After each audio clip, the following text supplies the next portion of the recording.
Okay, so welcome Prabhat. It is first time when you completed your training and you become full three-star officer, and it is pleasure to see you in this way. So जब हम start किए थे आपके साथ आज interview preparation में, तब से और आज तक में बहुत सारे चेंजेज आए। Okay, so I still remember जब फर्स्ट टाइम मॉक हम कर रहे थे, तो उस समय आप 8 मिनट लेट थे। आई होप कि at that time obviously due to some problem या व्हाट्सोएवर, लेकिन जब आप ट्रेनिंग में गए तो हर मिनट का टाइम आपने समझा होगा कि 10 सेकेंड लेट होने का क्या ये परिणाम होता है। क्या Prabhat? Yes sir. Okay okay, समझ रहा हूँ आप क्या। Yes yes. सबसे पहले मैं आपको थैंक यू बोलना चाहता हूँ कि आपने जो उस समय जो सेल्फलेस एफर्ट दिया था मेरे लिए, इसके लिए मैं आपको एक बार और धन्यवाद ज्ञापित करना चाहता हूँ। और उस दिन आपने मुझे भी याद है कि आपने एग्जैक्ट टाइमिंग पे, जैसे कि 6 बजे था तो 5:59 पे आपका मैसेज आ गया था कि आप लेट हो। तो मुझे था कि मतलब आज मैं लेट नहीं होऊंगा, नहीं कुछ टेक्निकल इशू का थोड़ा सा लेट हो गया, 5 मिनट के यस आसपास यस, लेट हो गया। That is different issue. Actually जब हम रियल ग्राउंड में जाते हैं, जब रियल चीजों में जाते हैं, तो बहुत सारी चीजें हमें पता चलता है। For example, every person is a learner. So उस लर्निंग के ड्यूरेशन में, okay, so those candidates who are not aware about Prabhat got 119 rank in 2019, and his marks was 326 total. His paper 1 was 155.91, means 156. Paper 2 marks was 83, and personality test 87. And Prabhat was one of very few rarest candidate who in previous attempt was not selected due to paper 2 marks. And after that he worked very hard, he improved himself, and he is in this situation. So after training, he is now a full-fledged officer in CRPF. Okay, so Prabhat, सबसे पहले कुछ चीजें मैं आपसे पूछूंगा, फिर floor open for other students जो भी कुछ क्वेश्चंस। सबसे पहले आपकी journey as a assistant commandant बनने का, या फिर यूनिफॉर्म फोर्सेस, क्योंकि आपने बहुत सारे सीडीएस एनडीए के एग्जाम्स वगैरह दिए, बट डेस्टिनी वो कहते हैं ना, कुछ चीजें हैं कि शायद डेस्टिनी आपको यहाँ ले जा रही थी। इनफैक्ट आप बीपीएससी में भी फाइनल एग्जाम, फाइनल में से 1 मार्क से रिजेक्ट हुए, मतलब सेलेक्ट नहीं हो पाए। तो वो एक तरह से ये कहते हैं ना कि डेस्टिनी हमारी कहीं ले जाना चाहती है। तो शायद हो सकता, क्योंकि आपका जब मैं बीपीएससी इंटरव्यू का मार्क्स देखता हूं, और आप जब असिस्टेंट कमांडेंट का इंटरव्यू दिए, उस अनुसार ऑब्वियसली इंटरव्यू में वहां आपको ज्यादा मार्क्स मिलना चाहिए था, लेकिन शायद डेस्टिनी आपको सीआरपीएफ में ले जाना चाह रही थी, तो इस वजह से आप यहाँ हो। सो कब से आपकी जर्नी स्टार्ट हुई? कब आपने सोचा कि मुझे यूनिफॉर्म फोर्सेस में जाना है? सर ऑनेस्टली स्पीकिंग, मेरे घर में सारे लोग यूनिफॉर्म सर्विस में है, तो कभी भी मेरा यूनिफॉर्म सर्विस के अलावा कोई इरादा नहीं रहा। अगर मैं पीसीएस भी देता था, आईएएस भी देता था, तो मेरा आईपीएस और डीएसपी फर्स्ट प्रेफरेंस हुआ करता था। तो हमेशा से यूनिफॉर्म सर्विसेज मेरी प्रायोरिटी रही थी। तो ये जर्नी हम जब मैं 2004 में नवोदय विद्यालय में गया, उस समय से मतलब फॉर्मली स्टार्ट होता है। और इनफॉर्मल में मैं हमेशा से था, मतलब जब से मैंने करियर एस्पेक्ट को सोचना आरंभ किया, उसी समय से मतलब यूनिफॉर्म सर्विसेज मेरा दे रहा है। ओके ओके, सो इस यूनिफॉर्म सर्विसेज के जर्नी में इंजीनियरिंग बीच में कहाँ से आया? सर जब मैं नवोदय विद्यालय में था, तो एक आपने सुपर 30 का नाम सभी यस लोग यस सुने होंगे, उसमें चुकी है। तो उस समय जो बिहार के डीजीपी अभ्यानंद सर थे, तो उन्होंने वो स्टार्ट किया था कि जो इंटेलिजेंट बच्चे हैं तो हमारे स्कूल में आके एग्जाम लिए थे। तो उस एग्जाम के थ्रू सर मेरा सिलेक्शन सुपर 30 में हो गया, और उसके थ्रू मतलब मुझे गेल द्वारा स्कॉलरशिप मिली। फिर मैंने पढ़ाई शुरू किया, इंजीनियरिंग किया। तो एज ए ग्रेजुएशन डिग्री मेरी इंजीनियरिंग रही। और उस समय सर एक ऐसा फ्लो था कि उस समय ज्यादातर बच्चे इंजीनियरिंग फील्ड में ही जा रहे थे एज ए मतलब ग्रेजुएशन की डिग्री के। तो उस हिसाब से भी कर सकते हैं कि मतलब इंजीनियरिंग एक ग्रेजुएशन का डिग्री मात्र नहीं था मेरे लिए। ओके प्रभात, आप ऑब्वियसली 2019 में सेलेक्ट हुए, और पेपर 2 में मैं समझता हूं कि obviously as a serious candidate आपके थोड़े मार्क्स और आने चाहिए थे, लेकिन ये छोड़ो, 2018 में आपके साथ क्या प्रॉब्लम था पेपर 2 में, आप थोड़ा ये बताओगे?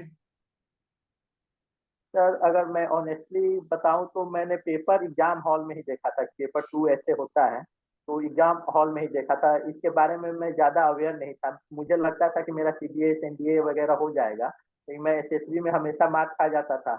और यहाँ पे क्या था कि मेरी जो हाइट वाली इशू है, तो एग्जैक्ट बाउंड्री पे 167 166 पॉइंट समथिंग था, तो इसके बारे में ज़्यादा सीरियस और वो नहीं था। तो इसके लिए मैंने मतलब वो नहीं होता है कि एज ए मतलब ऑप्शन विकल्प के यस। रूप में मतलब जाता था, क्योंकि दूसरे कारण से ये जॉब मुझे हमेशा यूनिफॉर्म जॉब पसंद था। लेकिन ये अंदर अपने मन में फियर था कि हो सकता है कि हाइट में कभी कभी होता था कि जैसे कि हमने सुने था कि कभी कभी 2 सेंटीमीटर अप डाउन कर लेते हैं, तो इसके लिए मतलब वो था कि वो मेरे हाथ में नहीं था, कंट्रोल में नहीं था, तो इसलिए मैं सीरियस नहीं था। तो जो एग्जाम हॉल में ही जो पेपर दिखा, तो मुझे लगा कि मतलब मेरी जो लिटरेचर भी है अच्छा है, मैं समझता हूँ अच्छा है, तो मुझे भी लगा कि मतलब मैं सोच भी नहीं सकता था उस मार्क्स आने से पहले कि इतना कम मार्क्स होगा। इवन जो रिजल्ट आया था तो मैं ये मतलब पचा नहीं पा रहा था कि कैसे ऐसा हुआ, क्योंकि पेपर 1 का मार्क्स मैं काउंट कर लिया था, काफी अच्छे थे और फाइनल सिलेक्शन भी हो गया था, लेकिन वही जो सेकंड पेपर के मार्क्स के कारण वो नहीं हो पा रहा था जो कि 25% चाहिए थे। तो उसके बाद थोड़ा सा वही है कि बैक थ्रो में मतलब मैंने अपने आप को इंट्रोस्पेक्शन किया और वही न्यूज़पेपर वगैरह से एक मतलब प्री प्लान थोड़ा सा प्लानिंग कर लिया कि हाँ ऐसे ऐसे लिखना है। और मेजर चेंज मैंने किया कि पेपर को सेकंड पेपर को अटेम्प्ट कैसे करना है इस सीक्वेंस में, तो वो सीक्वेंस मैंने चेंज किया, बस यही 2019 और 2018 ओके। प्रभात, आपका जो पेपर 2 था उसका मीडियम ऐसे का क्या था? इंग्लिश मीडियम था। English medium? Yes sir. Okay okay. But you are comfortable in Hindi, for example obviously interview board में जब आपसे पूछा गया था तो आपने बोला था कि दिल की बात मैं हिंदी में कर सकता हूं और दिमाग की बात इंग्लिश में भी कर सकता हूं, तो बोर्ड ने आपसे बोला था कि हम आपके दिमाग को ही थोड़ी देर सुनना चाहते हैं, दिल को थोड़ी देर बाद मौका देंगे। सो एज ए ऑब्वियसली आप कंफर्टेबल हिंदी में हो, लेकिन आपने ऐसे या जो भी पेपर 2 इंग्लिश में लिखा, तो आपके ओपिनियन में, क्योंकि अब आप एक सिलेक्टेड कैंडिडेट हो, आपके मार्क्स भी आउट हैं कि मार्क्स भी आपके पता हैं, और आप ऑब्वियसली आज एक ट्रेंड सोल्जर हो, ट्रेंड ऑफिसर हो।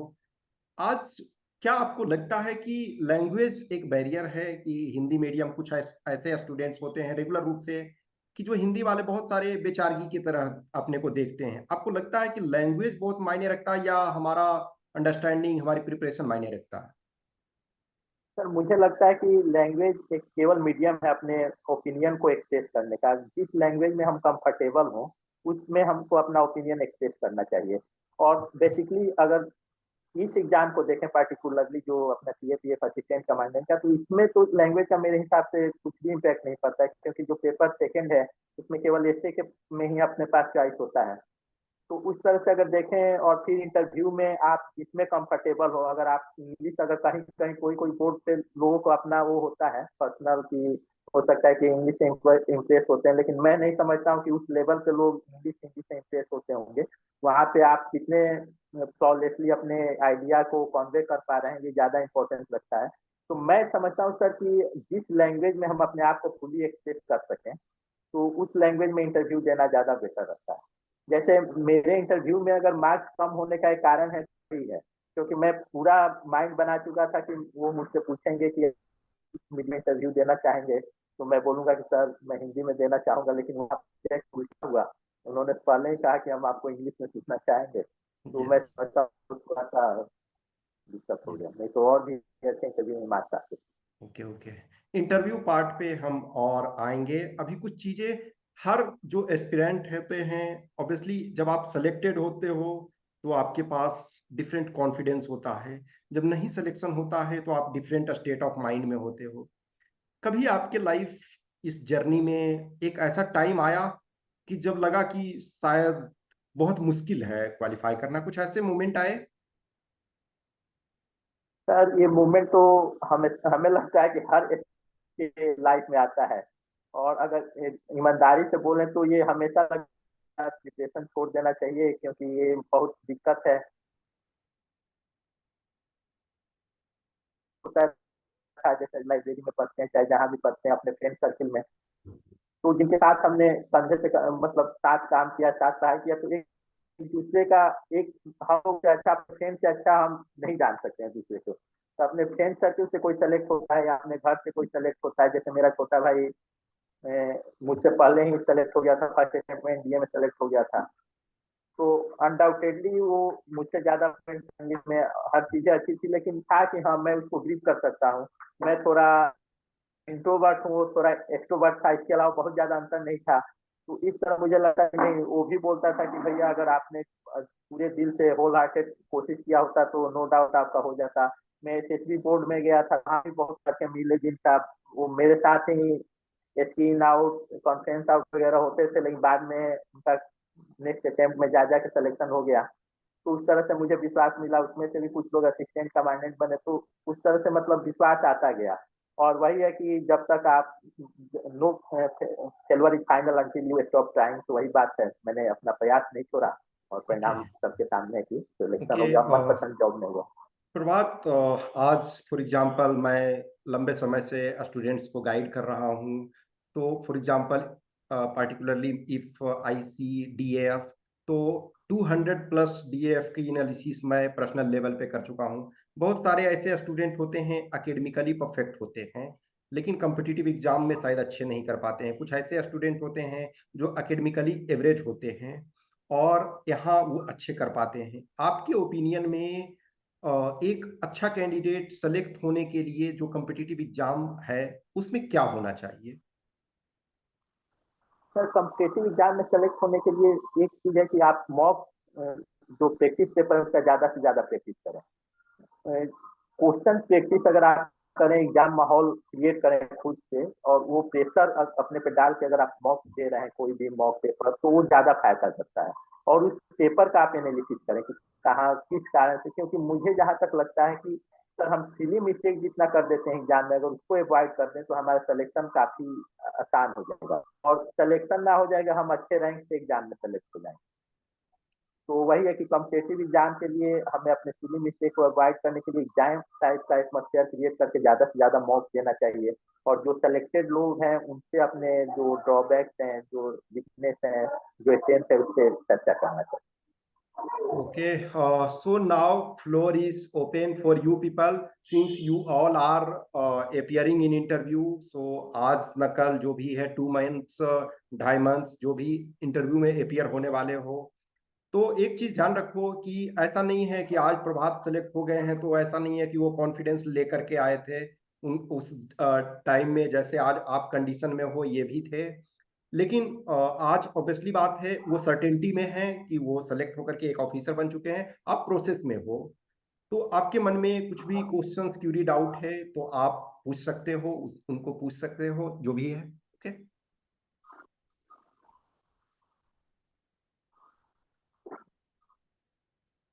यस, कोई भी एक एक करके आप पूछो।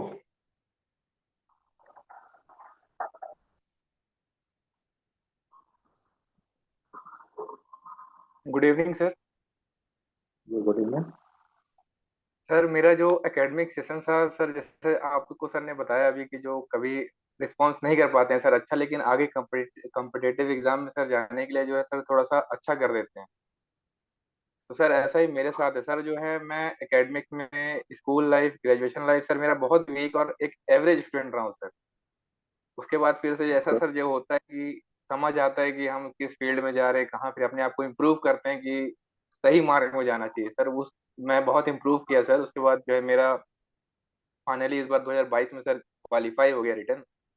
लेकिन सर इंटरव्यू में सर थोड़ा सा डर लग रहा है अंदर से, सर कैसे करूं, क्योंकि सर पहली बार है सर, थोड़ा इसके लिए कुछ गाइडेंस करिए। देखिए, सबसे पहली बात की एक बात कही जाती है कि जब जागो तभी सवेरा, तो कोई इशू नहीं है, जो आपका पास्ट है वो पास्ट है। और एक रोंडा बैरन का स्टेटमेंट है कि nobody can go back and make a new beginning, but everyone can start today and make a new ending. तो आपके पास हमेशा वो चांस है कि आपका जो अंत हो, जो आप जिस पोस्ट में जाना चाहते हैं तो जा सकते हैं। तो ये जो आपका कॉन्फिडेंस है और जो आपका ग्राफ है, जो जितना मैं समझ पा रहा हूँ, तो आपका ग्राफ इंक्रीजिंग है। कि अगर ये दिक्कत होता कि मान लीजिए कि आप स्कूल लाइफ में अच्छे होते और यहाँ पे आप कंपेटिवली अच्छा नहीं कर पाते, तो एक तरह का डिप्रेशन भी हो सकता था। लेकिन अगर आपका स्कूल लाइफ से कॉम्पिटेटिव, उसमें जो फाइनल एम है आज के हर स्टूडेंट का वही है कि कॉम्पिटेटिव एग्जाम को क्लियर करना, तो आपका अच्छा है, तो ये बहुत ही अच्छी बात है। दूसरी चीज है कि इंटरव्यू में दो चीजें देखी जाती है। एक आप क्लियरिटी ऑफ थॉट, कि आपका जो भी थॉट प्रोसेस वो क्लियर होना चाहिए, और आपका विजन। तो वो अगर ये दोनों चीजें आपके पास है तो निश्चित श्योर है कि आपका सिलेक्शन होगा। मैं आपको एक एग्जांपल देना चाहता हूँ कि किसी बैंक का इंटरव्यू हो रहा था, उसमें दो रिक्वायरमेंट था कि आपको कंप्यूटर की अच्छी नॉलेज होनी चाहिए और आपकी इंग्लिश फ्लुएंट होनी चाहिए। तो सभी कैंडिडेट गए थे, सब एक से एक थे जिनकी कंप्यूटर की नॉलेज काफी अच्छी थी, इंग्लिश काफी फ्लुएंट थी। लेकिन एक ऐसी लेडी गई थी जिसको ना कंप्यूटर अच्छे से आता था, ना उसकी इंग्लिश फ्लुएंट थी। लेकिन वहां पे इंटरव्यू में एक ही क्वेश्चन पूछा जा रहा था कि आप आगे आने वाले 10 साल में सिटी बैंक को कहाँ देखना चाहते हैं। सबने कहा कि हम हर डिस्ट्रिक्ट में, हर घर में, हर मतलब तहसील में देखना चाहते हैं। लेकिन इस लेडी का जो आंसर था कि मैं आगे आने वाले समय में, आज से 10 साल 20 साल बाद, सिटी बैंक को चांद पे देखना चाहती हूँ। तो मतलब उसने एक विजन लिया कि मतलब चांद पे भी लाइफ सेटल होगा और वहां भी सिटी बैंक जाएगा। तो इस आंसर ने उस इंटरव्यू बोर्ड को इतना इम्प्रेस किया कि उस लेडी का सिलेक्शन हो गया। तो जो ये जो आपका थॉट प्रोसेस है, अगर आप आउट ऑफ बॉक्स सोचते हैं, तो निश्चित रूप से इंटरव्यूअर आपसे इम्प्रेस होगा और आपका सिलेक्शन कोई नहीं रोक सकता है। आपको इंटरव्यू में अच्छे मार्क्स मिलेंगे। एक मात्र इसी आंसर ने उस लेडी का सिलेक्शन करा। तो बस आप अपने विजन काफी अच्छा रखें, विजन ब्रॉड विजन रखें, और जो थॉट है वो क्लियरिटी ऑफ थॉट और विजन, ब्रॉड विजन, बस यही मेरे हिसाब से इंटरव्यू में मायने रखता है। Okay, thank you sir. और कोई query? Okay, next person, Rajendra, you have any question, query, you can ask.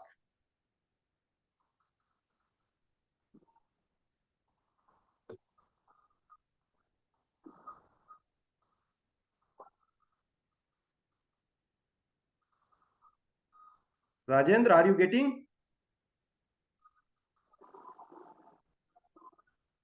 Dear. Okay, anyone? Prakhar? Good evening sir. जी गुड इवनिंग। हेलो सर, हाँ, आपकी इंटरव्यू को लेके प्रिपरेशन स्ट्रेटेजी क्या थी sir? And आपने कितना टाइम डिवोट किया इंटरव्यू की तैयारी के लिए? उस समय जिस समय मेरा इंटरव्यू था, तो उस समय मैं बीपीएससी का भी मेरा इंटरव्यू था, 64 बीपीएससी का, और ये वाला भी इंटरव्यू था। तो इस इंटरव्यू के लिए, सीएपीएफ इंटरव्यू के लिए, हमने जो रंजीत सर हैं, तो इनके गाइडेंस में 2 इंटरव्यू दिए थे। और बीपीएससी का इंटरव्यू मतलब जो मैं कोचिंग करता था जेआईएस, वहां पे मतलब बीपीएससी के इंटरव्यू के लिए वो मॉक किया करता था। लेकिन जो सीएपीएफ की जो इंटरव्यू थी, तो इसके लिए मेन रूप से गाइडेंस मैं रंजीत सर से ही दिया था। इन्होंने जो इनपुट दिए थे, क्योंकि ये सिलेक्टेड थे, एकमात्र सिलेक्टेड पर्सन सीएपीएफ, और थैंकफुली सीआरपीएफ में जिस फौज में मैं भी गया हूँ, तो वहां से रंजीत सर थे। तो इन्होंने गाइडलाइन दिया। बाकी मेरा छोटा भाई भी एसएसबी क्लियर कर चुका था, डिफेंस में अफसर था। तो इन्हीं लोगों से मैंने जो पर्सनल इनपुट थे, जो वीकनेसेस थे, तो इनसे जो ये लोग इनपुट दिए, उससे मैंने वर्क किया और इंटरव्यू बोर्ड को फेस किया। Thank you sir. Okay, Roshan?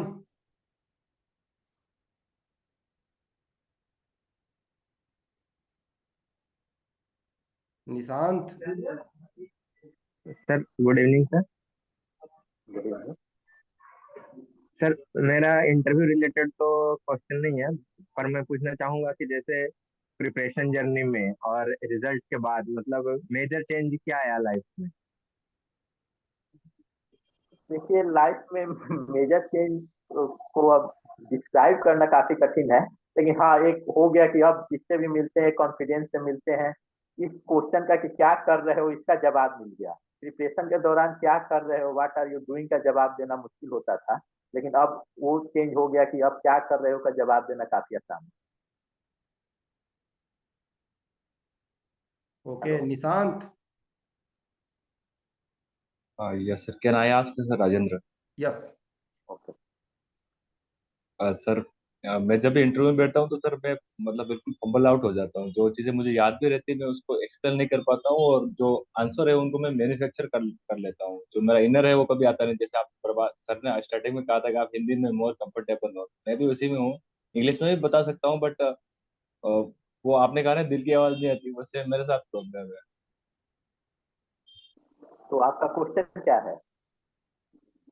अ, मेरा क्वेश्चन ये है कि सर उसको मतलब एलोबरेट किस तरीके से करें आंसर्स को हमारे पास। आप जैसे मैं होता तो क्विक रिप्लाई कर लेता हूँ जैसे यस और नो, कभी मतलब उनको एलोबरेट किस तरीके से आंसर को करें। देखिए, इंटरव्यू में आप कभी भी अगर जिस क्वेश्चन का आंसर आपको नहीं मालूम है तो उसको ब्लफ करने की आवश्यकता नहीं है, क्योंकि ऑनेस्टी की भी आपकी चेकिंग होती है।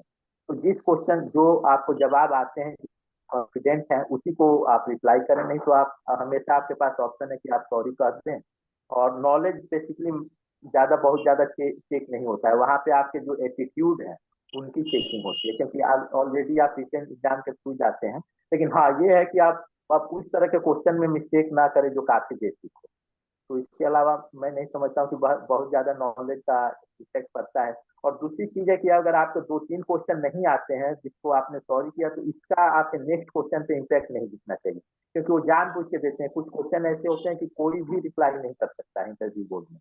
जैसे कि एक बात पूछी जाती है, वो चाहेंगे कि आप क्वेश्चन का रिप्लाई कीजिए, तो आपके अंकल का नाम पूछेंगे कि आपके अंकल का क्या नाम है। लेकिन वो अगर चाहेंगे कि आप क्वेश्चन का रिप्लाई ना कर पाए तो सिंपली अपने अंकल का नाम पूछ लेंगे। तो ये नहीं है, उनको भी मालूम है कि कैंडिडेट किस क्वेश्चन का आंसर दे सकता है, इस लेवल पे आने के बाद किस दे सकता है। तो इसका बहुत ज्यादा इम्पेक्ट नहीं पड़ता है। एक वसीम अकरम का स्टेटमेंट मुझे याद आता है, या सचिन तेंदुलकर, कि अगर आपने एक बॉल पे बोल्ड हो गया तो ये नहीं इम्पैक्ट कि मतलब वसीम अकरम ने मुझे बोल्ड कर दिया तो कैरी करें। नेक्स्ट बॉल पे आप उनकी बॉल खराब हो सकती है, इससे आप 4 रन मार सकते हैं। इसीलिए एक बॉलर को भी है, ये बैट्समैन अगर हमें 6 मार दिया तो ये नहीं है कि नेक्स्ट बॉल पे भी 6 मारेगा। आप हमेशा आपके पास है बैक, मतलब रोल बैक करने का, गेम में आने का। तो उसी तरह आपके कोई क्वेश्चन, पिछला क्वेश्चन आपके नेक्स्ट क्वेश्चन को इम्पेक्ट नहीं करना चाहिए। बस यही आप माइंड में रखिए और अपने विजन को ब्रॉड रखिए, मल्टीपल आंसर रखिए और अपने आंसर के साथ स्टिक कीजिए।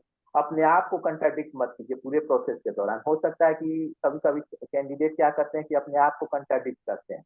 जैसे आपने अपने डैश में कुछ किया है, लेकिन आपका आंसर जो है आपके जो डैश में आपने जो फिलअप किया है उसको कंट्राडिक्ट करता है। जैसे ये सब एसएसबी में यहाँ भी सिचुएशन टाइप के क्वेश्चन देके वही चेक करते हैं कि आपका वो डेप्थ को कंट्राडिक्ट तो नहीं कर रहा है, आपने जो प्रीवियस क्वेश्चन का आंसर दिया नेक्स्ट क्वेश्चन में उसको तो कंट्राडिक्ट नहीं कर रहा। ये मेजर फ्लॉ है जिसको अवॉइड करना चाहिए इंटरव्यू में। रेस्ट बहुत आप कॉन्फिडेंट रहें, ऑनेस्ट रहें, जो आता है उसका रिप्लाई करें, यही मांगता है इंटरव्यू। इससे ज्यादा बहुत कुछ रिक्वायरमेंट नहीं है।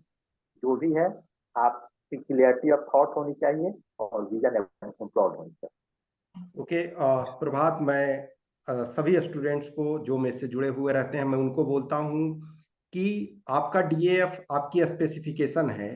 सो आप बोर्ड में प्रवेश करते हो उससे पहले आपका डीएएफ उनके पास होता है और उस स्पेसिफिकेशन के अनुसार आप डिलीवरी कर देते हो तो आपको अच्छे मार्क्स मिल जाते हैं। और उससे उस एक्सपेक्टेशन से आप कम होते हो तो थोड़े खराब मार्क्स मिलते हैं। और उस एक्सपेक्टेशन से आप बेटर कर जाते हो तो उन्हें बहुत अच्छे मार्क्स मिलते हैं, सपोज ट्रिपल डिजिट में 105, 110। आपका क्या ओपिनियन है इस पे? यस सर, मैं इससे काफी हद तक एग्री करता हूँ। जब एसएसबी में कई बार मेरा सिलेक्शन नहीं हुआ, तो मतलब मैंने एसएसबी बोर्ड में भी मतलब जो कोचिंग टाइप के होते हैं, चाहे अपने भाई से भी कंसल्ट किया, तो उन्होंने एक चीज बताया कि जैसे उन्होंने सर ने कर्नल पांडे थे, तो उन्होंने एक एग्जाम्पल दिया कि एक लड़का था, उसने लिखा था कि मतलब मैं कराटे में ब्लैक बेल्ट होल्डर हूँ। तो उससे उन्होंने एक सिचुएशन दिया, जा रहे हो और 2 गुंडे आपके बहन को मतलब छेड़ रहे हैं, तो आप क्या करोगे, टीच कर रहे हैं। तो उसने कहा कि मैं वहीं उनको पटक के मारूंगा।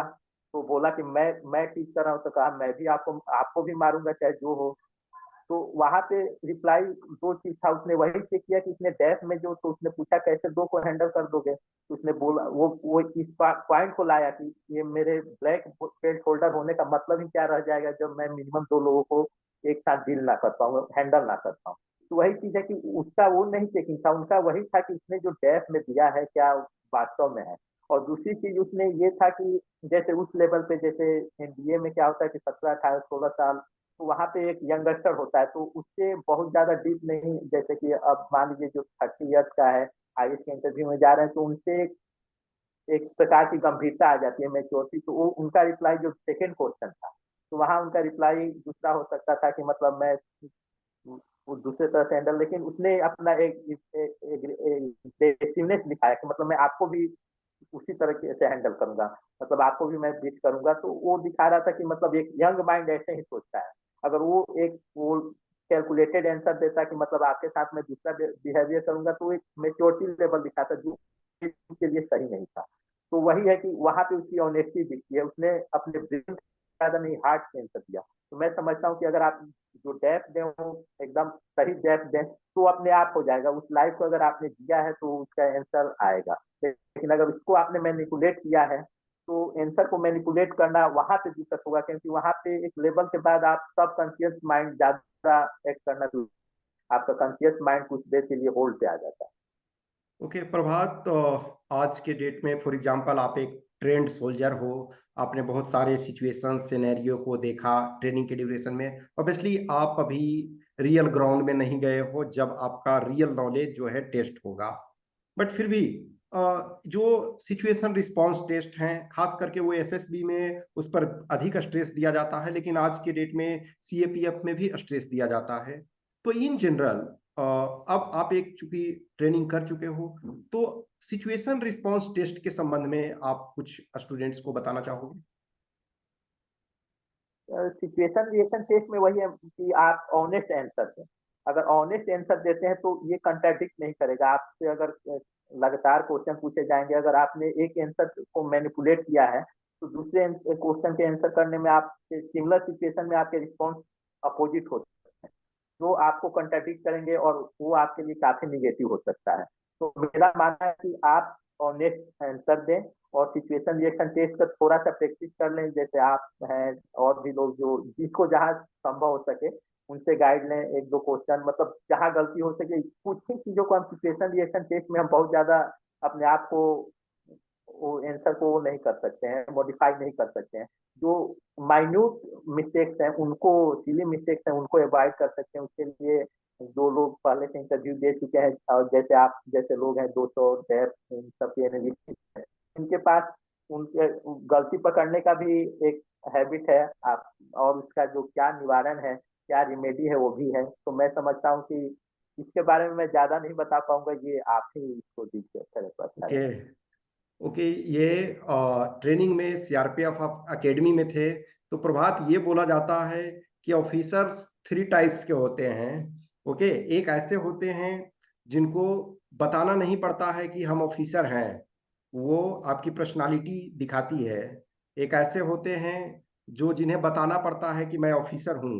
एक तीसरे होते हैं जिन्हें आई कार्ड दिखाना पड़ता है, ओके, कि मैं ऑफिसर हूँ। सेम सिचुएशन इस इंटरव्यू के जर्नी में भी होता है कि जब हम इंटरव्यू बोर्ड में जा रहे हैं तो फॉर एग्जांपल हम इस कंडीशन में जाए कि यस मैं ऑफिसर बनने लायक हूं and I will deliver what question you are asking up to best of my level. कुछ ऐसे कैंडिडेट्स होते हैं जो लगता है ठीक है, मतलब आ गए हैं, हो गया तो ठीक है। कुछ ऐसे होते हैं कि क्या मेरा हो पाएगा, ऑब्वियसली। सो जो फर्स्ट हैं उनके लिए ऑब्वियसली बात है कि बेस्ट चांस रहता है कि वो सेलेक्ट हो जाए। ऑब्वियसली यहाँ जो है एसएसबी नहीं है, यहाँ ऑल थ्री कंपोनेंट्स के मार्क्स ये मायने रखते हैं। सो एनीवे, थोड़ा कॉन्फिडेंस बिल्डअप करने के लिए कुछ जो आप मोटिवेशनल इन लोगों को बता सकते हैं और जो लोग देखेंगे जो इंटरव्यू अभी दे रहे हैं उन लोगों के लिए। कॉन्फिडेंस बिल्डअप के लिए सर मैं यही कहना चाहूंगा कि आपने जो करना है इंटरव्यू के एक दिन पहले तक, आपको जो करना था, जो आपके कंट्रोल में था उसको कर दिया।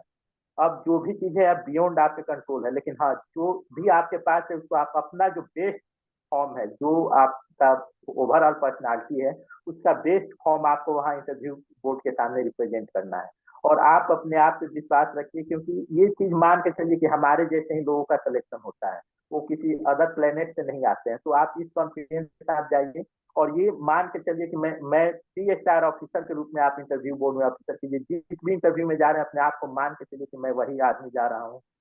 वो पोरस वाला कॉन्फिडेंस आपके पास होना चाहिए था, जो उसने सिकंदर को जवाब दिया था कि आपकी डीलिंग, मतलब मैं आपके साथ कैसा ट्रीट करूं। सिकंदर ने पूछा था तो उसने बोला था कि एक राजा दूसरे राजा को जैसे ट्रीट करता हो। तो आप उसी कॉन्फिडेंस के साथ जाइए कि एक ऑफिसर को सामने वाली बोर्ड ट्रीट कर रही है, तो आपके आंसर में भी वो वजन आएगा और रिजल्ट में भी वो रिफ्लेक्ट होगा।